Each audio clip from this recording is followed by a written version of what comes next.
Hey there, guys. I wanted to show you guys today kind of my process with, forgive my mess, my process with how I actually come up with a finished product.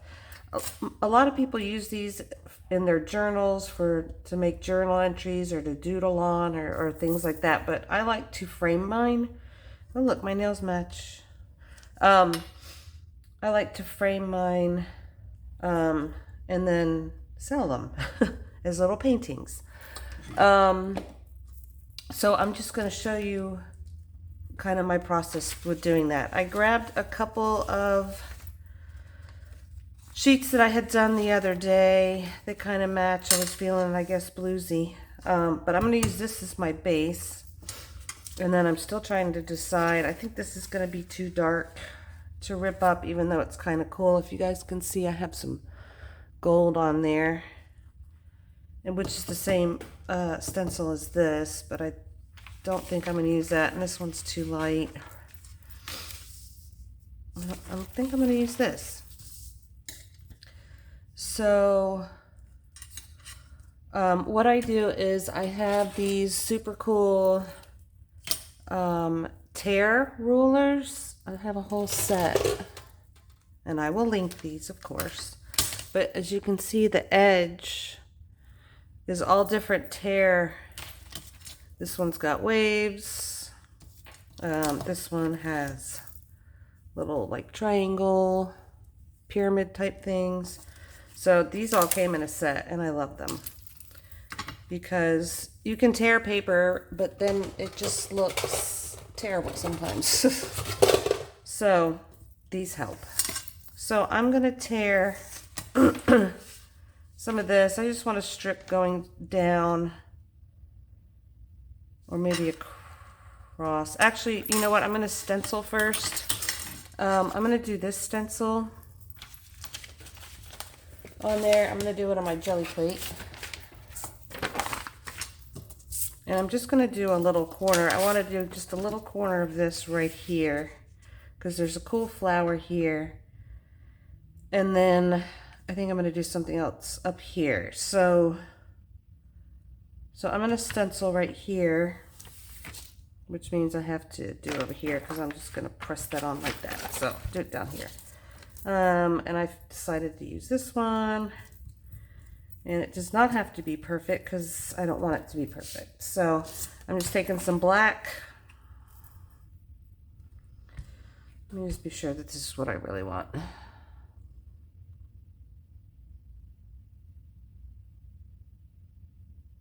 Yeah, I'll do this. Okay.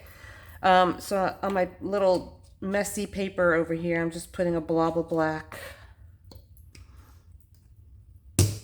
And I'm going to use my little dabber sponge thing here, which needs to be replaced.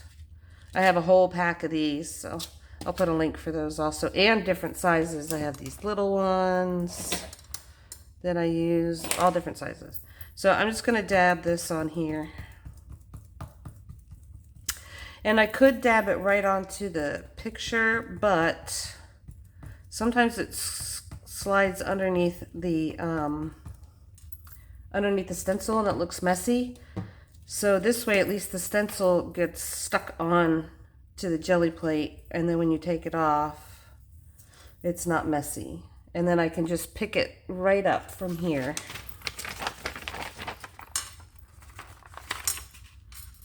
Let me just get it where I want it.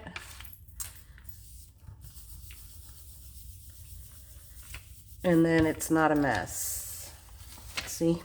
Just like that. And it's okay that that went over because I'm going to be slicing that off anyway. Let me just get something. I pick this up. You can always use everything.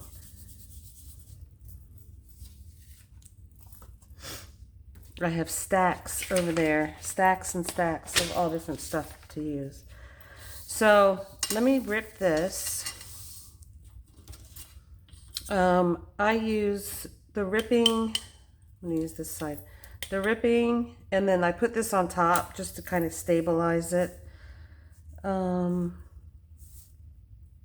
One hint that I can give you is, say you're ripping this, you do not want to rip the skinny side.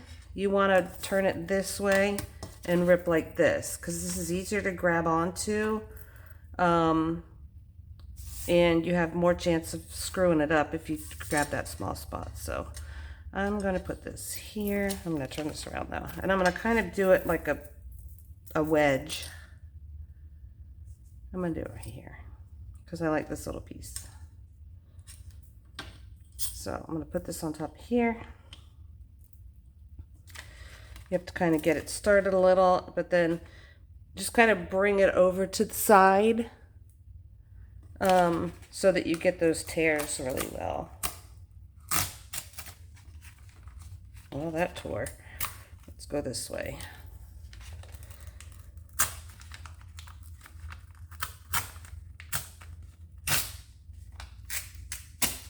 Well, we were tearing it anyway, so that's fine. And then we'll go on this side. Like I said, I want to do kind of a wedge.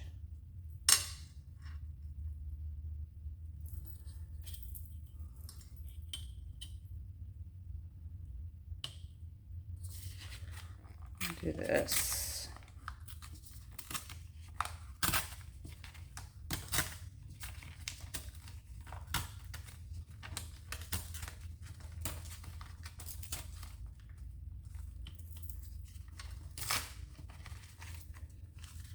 I'm gonna have to do the rest of this one by hand a little bit. Okay, that's good. And then we'll just tear this top part off. And we'll save this, because we save everything. And then I just use good old Elmer's glue stick. But let me decide how I want to do this.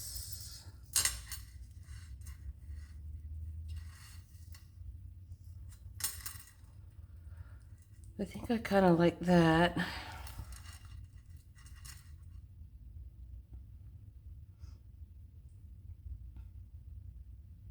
Yeah, I'm gonna do that. So I just cover the back somewhat haphazardly, because I'm also going to put it on the front. So you can place it on here, and I want it right up at the edge there, so that's pretty good. And then I take and kind of do the edges out like this, because this is going to be in frame, so it's not like anybody's going to be touching it. There, so it's like that. And that just adds just a little bit of something. I like how that looks, so I'm going to do that. And then next, I want to put a little something up here, and I think I want it to be gold. So I have just a paper plate with my metallics, as you can see, and I'm going to grab,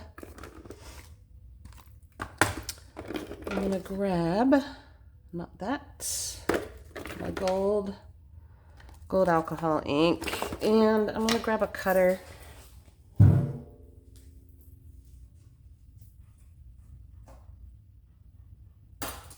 And I think I'm just going to grab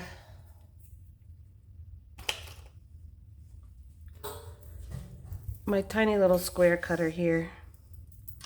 So I just take my gold, and this is a little lopsided here. You want it to be somewhat flat. I'm going to drip it in this little area where there's already gold.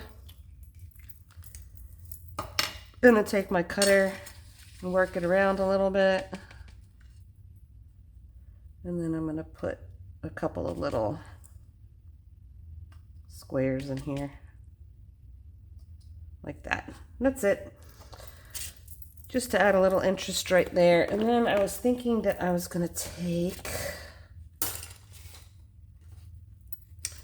I have, where'd it go? Here it is. I have these liquid chalk markers. And I was playing with this last night, You want to really get it going so that it's kind of drippy, and then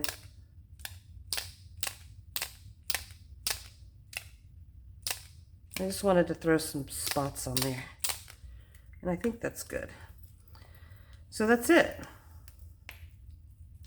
That's it for that one. That's all I am going to do. And I like how that looks. If you guys can see.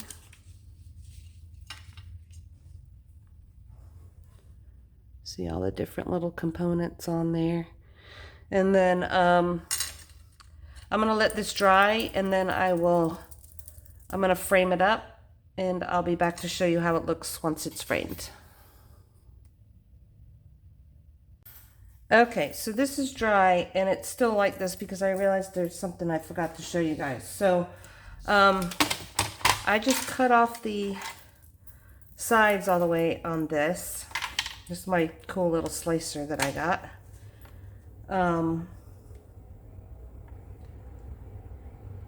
Just line it up.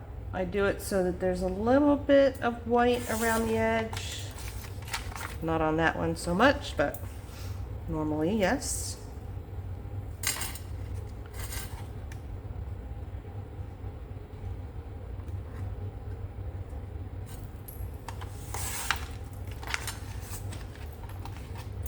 And I couldn't find a mat.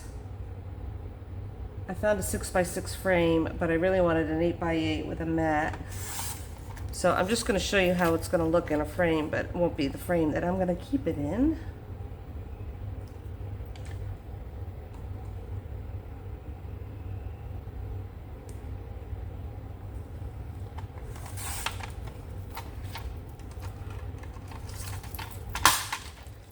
So that's how it looks all sliced up.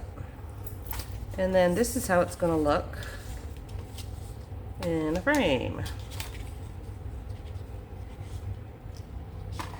Well, since I made it bigger, this is why I don't like the 6x6 frame. Anyway, it's going to resemble that. Sorry about that, guys. Because normally I do the 8x8 with the 6x6. So a little bit of that outer design will be gone with the 6x6 frame. So, but I guess you get the idea. So anyway, that is that. I hope you enjoyed it. You guys will see me on Monday. Have a great weekend. Bye.